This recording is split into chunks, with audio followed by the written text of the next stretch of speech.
खौफनाक हवेली गांव के किनारे एक पुरानी हवेली थी, जिसके बारे में लोग तरह तरह की कहानियां सुनाते थे। कहते हैं कि वहां रात को अजीब अजीब आवाजें आती थीं और कई लोगों ने वहां पर भूत प्रेत देखे थे। किसी की हिम्मत नहीं होती थी कि हवेली के पास जाए, खासकर रात के समय। रवि, जो गांव का एक निडर युवक था, इन कहानियों पर यकीन नहीं करता था।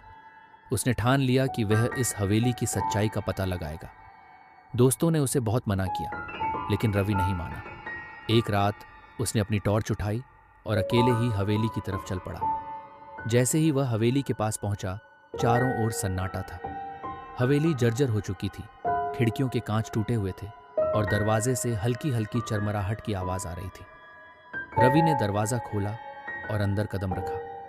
हवेली के अंदर घना अंधेरा था, केवल उसकी टॉर्च की रोशनी ही थोड़ी राहत दे रही थी। जैसे ही रवि ने कुछ कदम आगे बढ़ाए, उसे लगा कि कोई उसकी तरफ देख रहा है। उसने पीछे मुड़कर देखा, लेकिन वहां कोई नहीं था। अचानक हवेली के कोने से एक ठंडी हवा का झोंका आया और उसके साथ ही एक खौफनाक साया दिखाई दिया। वह साया धीरे धीरे रवि की तरफ बढ़ने लगा। उसके चेहरे पर कोई भाव नहीं था, लेकिन उसकी आंखें गुस्से से जल रही थीं। रवि का दिल तेजी से धड़कने लगा। उसने तुरंत पीछे की ओर भागने की कोशिश की, लेकिन उसके पैर वहीं जम गए। साया उसके और करीब आ गया और एक भयानक आवाज में बोला, तुम यहाँ क्या कर रहे हो? रवि ने हिम्मत जुटाकर कहा, मैं सच्चाई जानने आया हूँ। साया ने भयानक हंसी हंसी और कहा, यहाँ जो आया है वो वापस नहीं जा सका। रवि को महसूस हुआ कि वह अब हवेली से बाहर नहीं जा सकता। उसकी टॉर्च अचानक बंद हो गई और चारों ओर घना अंधेरा छा गया।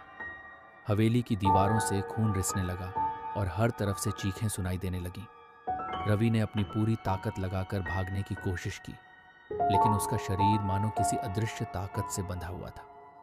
अचानक साया ने उसे अपने पास खींच लिया और रवि की आंखों के सामने अंधकार छा गया। अगले दिन गांव वालों ने हवेली के पास रवि की चप्पलें और टॉर्च पड़ी पाई, लेकिन रवि का कहीं खौफनाक हवेली गांव के किनारे लोगों ने फिर से हवेली के पास जाना बंद कर दिया, जिसके बारे